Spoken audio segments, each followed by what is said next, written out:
let's talk about what to expect for those first initial auditions. The first thing to remember is you actually could be there all day. So you could get there at 7 a.m. in the morning and be lighting up and not be seen till 6 p.m. at night. In fact, sometimes not everybody gets seen on that first day and you have to come back the next day. So come prepared with water, with snacks, maybe bring a friend with you or go with a group, because it could be a really long time before you get seen, but at the same time you could be seen really quickly. So just expect the unexpected. But if you are going to be there all day, we've got to talk about how you warm up properly. We've got to talk about how you look after your voice. So if it's cold, rugging up, making sure that you're nice and ready and your voice is not being affected by the elements. So expect that you may be there all day and come prepared for that.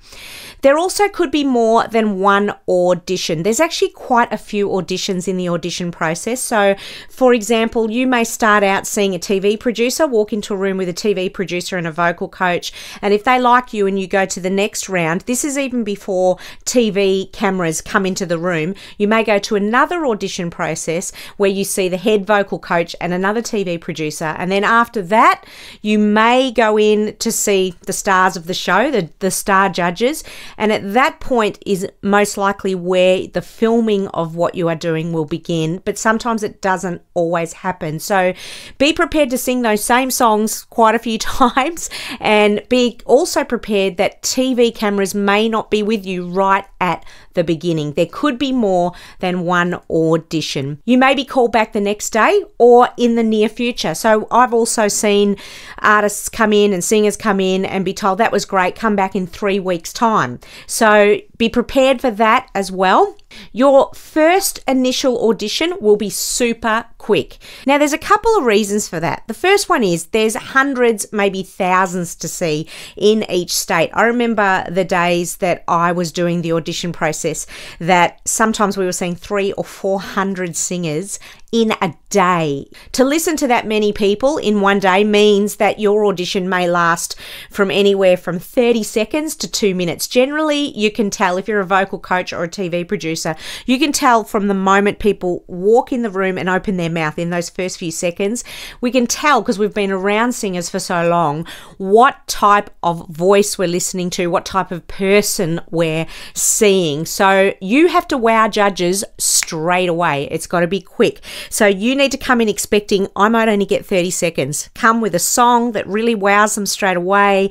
Come dressed, walk in confidently from the word go. Usually those first initial auditions, you're singing in a cappella. A cappella just means without music. So you won't have a backing track. You need music. You'll come in and sing a couple of lines of a song. And so expect that you won't be having music, a backing track, sheet music, a musician with you until later on in the audition process. All right, we've talked about what to expect. The next thing we're going to talk about is what to wear. That's important too. About what to wear. What do you wear for an audition? Well, there's some really interesting aspects to the whole idea of those initial auditions, and what I would suggest is come dressed nicely, but don't overdo it. Don't come dressed to the nines. Don't come dressed like a superstar. Why? There's a couple of reasons. The first one is people love a story. People love seeing somebody grow from the beginning to the end. And if you start out completely glammed up, if you start out just looking amazing, there's nowhere for you to go. So obviously you still come dressed well. Don't come dressed like a hobo.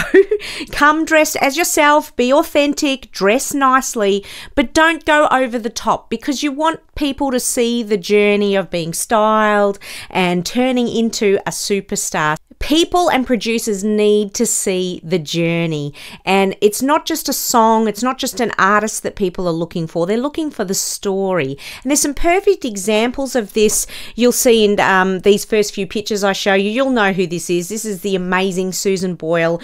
She won Britain's Got Talent in 2009. If you have seen her audition, it's pretty cool. I remember watching it for the first time and Simon Cowell, I think he rolled his eyes and he wasn't super interested in how she came across, because he just took one look at her and he was like, she's not going to be able to sing that great. And then she starts to sing, and everybody, I mean, I remember getting goosebumps when I saw her first performance. And then you see her right at the end and she's polished. Her voice was there from the beginning. Who she was there from the beginning. But the story and the way that she grew through the whole process turned her into this. So from looking beautiful and being beautiful from the inside and the outside too, but then look at her being completely styled, her hair's been coloured, she just looks like a different person on the outside. So looking for a story. Here's another example of an artist who you may know that has changed throughout the story, and this is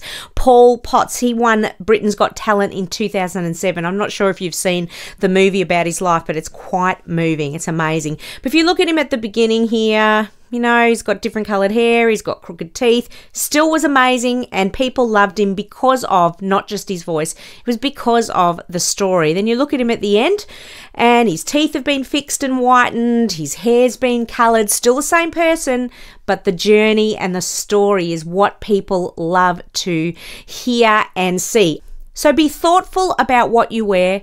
Be authentic, be you. So those first initial auditions, come in dressing smartly, dressing like who you are, but don't go over the top. Don't think you're going to be standing on a TV stage and have to look absolutely immaculate, because it makes for a great story and people want to see that transition. I hope that's helped you.